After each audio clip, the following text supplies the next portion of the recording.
Vous êtes sur Cam News 24 et Hit FM 103. Mesdames et messieurs, bienvenue à cette nouvelle édition de la revue de presse. Dans cette revue, Ghislain Kougan va porter à notre connaissance les événements récents qui nécessitent notre attention. Ghislain. Démarrons par le hebdomadaire d'Icalo à la une, Assemblée nationale, palais de verre Paul Biya, Glass House, le baptême qui divise. Le nouvel immeuble porte désormais le nom du chef de l'État. Le RDPC salue un acte de gratitude. L'opposition condamne à la page 3 du hebdomadaire d'Icalo. Toujours avec d'Icalo, lutte contre la contrefaçon, 100 milliards de francs CFA de pertes. Le gouvernement annonce un plan de guerre à la page 5. Cameroun-Tchad, deux premiers ministres pour inaugurer l'ouvrage de l'intégration à Yagoua, page 6 et 7 pour plus de précision. Hôpital général de Yaoundé, des sportifs en détresse reçoivent la visite du MinSanté, page 11 nous dit le hebdomadaire d'Icalo. Challenge hebdo à la une, lutte contre le sida, mettre sous contrôle le VIH-sida à l'horizon 2030. Cette ambition du gouvernement a été réitérée par le MinSanté. C'était au cours de la première réunion statutaire du CNLS. Les chiffres d'espoir nous sont donnés par Challenge Hebdo qui nous fait savoir que le taux d'infection est en baisse à la page 7 de cette édition. Route Ngaoundéré-Garoua, l'indisponibilité des fonds retarde le démarrage des travaux. Ils étaient prévus pour débuter en avril 2025. Les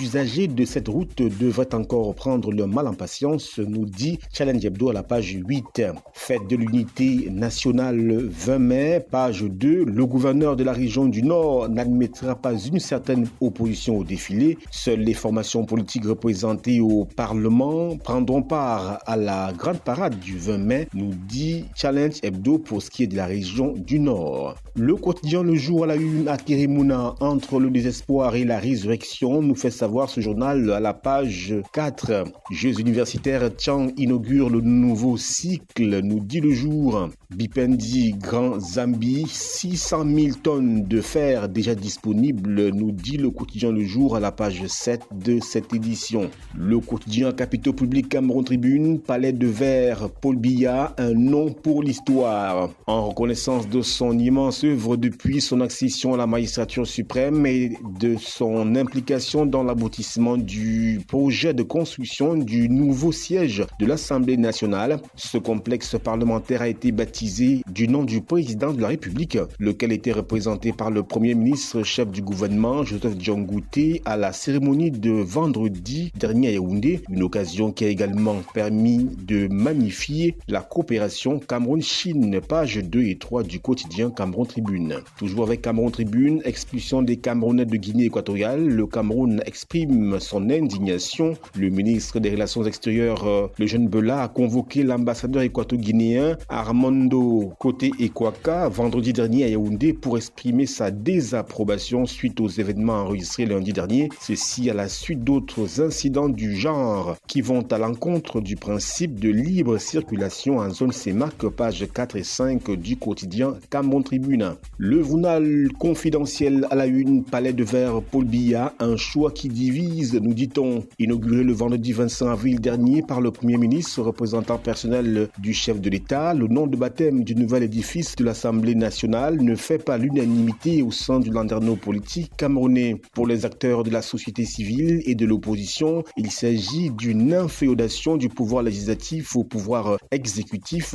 alors que le principe de séparation des pouvoirs devrait être une réalité et non une simple vue de l'esprit. Pourtant, au sein du RDPC, on pense qu'il ne s'agit ni plus ni moins que d'un signe de reconnaissance à l'endroit de l'artisan principal des mutations profondes qui sont opérées ces dernières années au Cameroun. Regard croisé proposé par le journal confidentiel à la page 6 de ce numéro. Toujours avec confidentiel RDPC, Jean-Enes Massena Ngalebibé, le choix du consensus, nous dit-on à la page 9.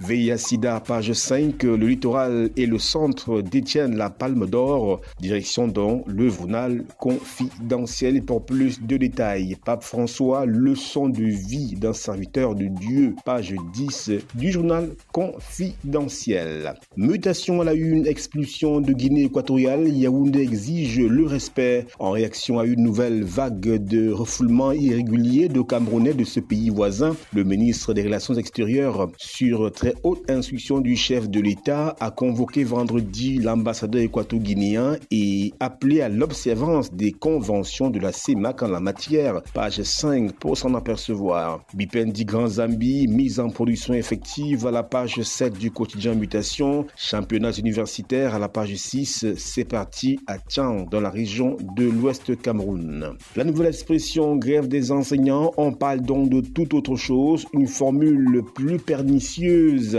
Les derniers échos qui viennent des membres du collectif des enseignants du Cameroun montrent que la première partie de la grève qu'ils ont lancée du 22 au 26 avril 2025 n'était pas un succès total, mais les enseignants, dans leur majorité, observent une grève de zèle qui détruit sérieusement et silencieusement l'école. Page 3 du quotidien La Nouvelle Expression pour plus de détails. Bailleurs de fonds, Motazé plaide pour plus de réalisme. Dans ce journal, Intelligence artificielle, l'impact sur les entreprises nous est livré à la page 4. Lutte contre les stupéfiants, 30 kg de cocaïne saisie à Douala, à page 5 du quotidien La Nouvelle Expression. Le quotidien L'économie, route Bogo pousse, le Cameroun risque de perdre un financement de la BAD. Des retards enregistrés dans l'exécution de ce projet confié à 2 entreprises chinoises dans les Nord expliquerait donc cet état de choses à la page 3 du quotidien L'économie. Port autonome de Douala, le chantier de l'immeuble siège de la RTC confié au groupe turc Erdem Office, nous dit le quotidien L'économie. Aide au développement, l'administration Trump poursuit son désengagement en Afrique. Page 5.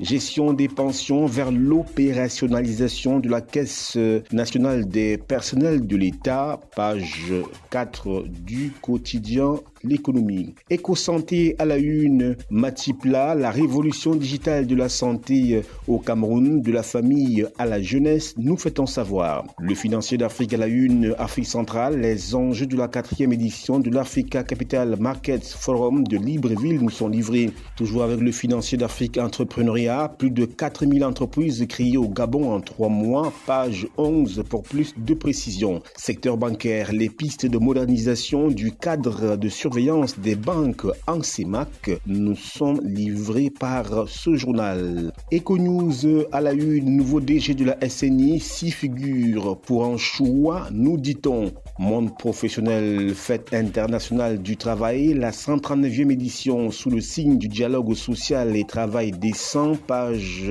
5, 6 et 7 du journal Le Monde professionnel. Grève des enseignants toujours avec ce journal, le Correct dénonce la manipulation et le mépris dans cette édition. L'œil du Sahel présidentiel 2025, nous y sommes. Le dilemme de l'UNDP nous est compté à la page 7 de ce numéro. Douala, la douane saisit 30 kg de cocaïne, page 5. Logon et Chari, 2 soldats tombent à Zigué, page 3. Boukoula, près de 21 millions de francs CFA mobilisés pour le développement, page 10 du journal L'œil du Sahel pour plus de précision. Info plus santé, Trump va-t-il saler l'addition? Pour l'interrogation, esquisse de réponse à la page 6 du journal Info plus santé qui parle justement de la suspension de l'aide américaine. Éco matin, secteur bancaire, un Sénégalais à la tête de Société Générale Cameroun. La météo, le journal, la météo, comité central, les nouveaux promus à l'abattoir. Le pourquoi, le comment est à lire à la page 4. Défis actuels à la une, Louis-Paul Motazé, je cite, il faut limiter la dispersion des ressources en ciblant les secteurs clés. Fin de citation. À Washington, lors des réunions de printemps du groupe de la Banque mondiale et du FMI du 21 au 26 avril 2025, la stabilité macroéconomique et la discipline budgétaire du Cameroun ont donc été saluées, nous dit Défis actuels. Info Matin, Bipendi, Grand Zambie, déjà 6000 tonnes de fer prêts pour l'exportation. Constat fait ce 26 avril sur le site d'exploitation situé dans le département de l'Océan, région du Sud, par le MINUMIT par intérim, professeur Foucalistus Gentry, lors de l'évaluation du niveau d'avancement du projet, pages 2 et 3 du quotidien Info Matin. SNI, Yao Aïssatou, bientôt limogé, point d'interrogation, esquisse de réponse à la page 4 du quotidien Info Matin. L'indépendant à la une, secret d'État, ces mouchards invisibles sont à lire aux pages 2 et 3. Plusieurs chefs d'État et ministres ont été la cible de logiciels espions installés sur leur téléphone, compromettant des secrets d'État et la sécurité nationale. L'éclairage du docteur Emmanuel Moncam est à lire dans les colonnes du journal L'Indépendant, qui parle également de Serge Espoir Matomba avec sa profession de foi, publiée aux pages 8 et 9 de ce journal. Serge Espoir Matomba, candidat à l'élection présidentielle du PURS. Le journal Le Drapeau, fibre optique Cameroun, dernier sur 93 pays. Malgré des milliards investis, le Cameroun affiche une performance alarmante dans le développement de la fibre optique, se classant 93e sur 93 pays en 2024, selon le dernier rapport de la WBBA et Omdia, avec une note de 4 sur 100, nous dit Le Drapeau à la page 2. Émergence, expulsion des Camerounais de la Guinée équatoriale, protestation de Yaoundé contre Malabo, nous fait-on savoir. Assemblée des institutions de Bretton Woods, le Cameroun présente sa feuille de route énergétique.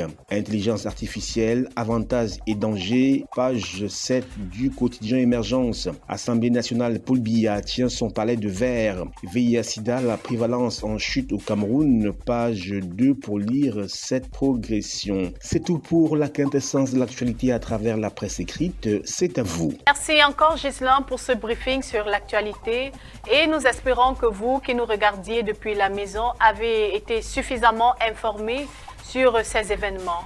Restez connectés sur CamNews 24 et ITFM 103 et surtout restez en compagnie de nos programmes. Au revoir.